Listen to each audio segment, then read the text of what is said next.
Hello everyone, welcome back to another episode of Speaking-lish podcast. This is the second part of a series of videos about the most common phrasal verbs in English.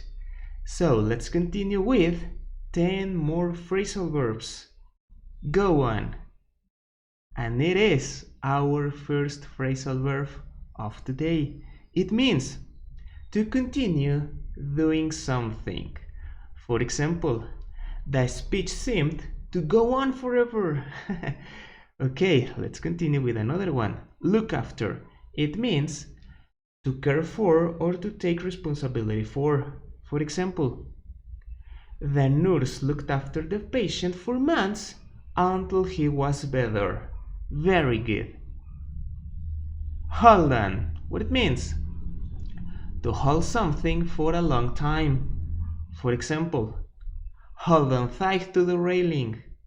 Very good. Another meaning of this phrasal verb is to wait.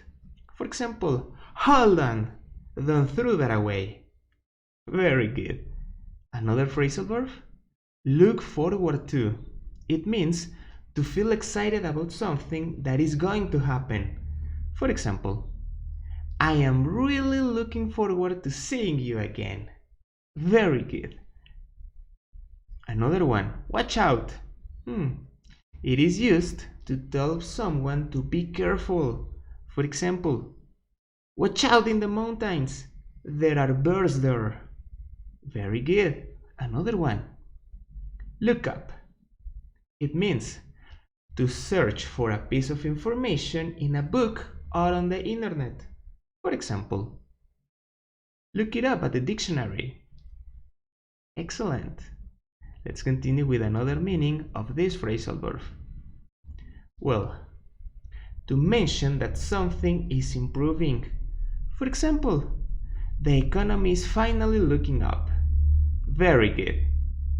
Number 17. Make out. It means to try to understand what someone is saying. For example, could you make out what he said? Very good. And it has an informal meaning. It is to kiss romantically. Let's check the example. We made out in the back of my car. Very good. Another phrasal verb. Put off. It means to postpone. For example, Jane was so tired she put the shopping off until next week. Very good. Another meaning of this phrasal verb is to discourage. The smell of the food really put me off. Very good. Another phrasal verb, number 19, turn up. It means to arrive. Fred turned up late again. Oh, come on. Another meaning is to increase the level of sound, heat, etc. that a device is producing. For example, turn up the speakers. And the last phrasal verb of today is point out. It means to emphasize something by saying it. For example, I'd like to point out that I do not support these changes. Very good. There are too many more phrasal verbs, but that's all for this video, guys. That's all for today. Please subscribe to Speak English, leave a like and a comment. Thank you so much for watching and see you next time.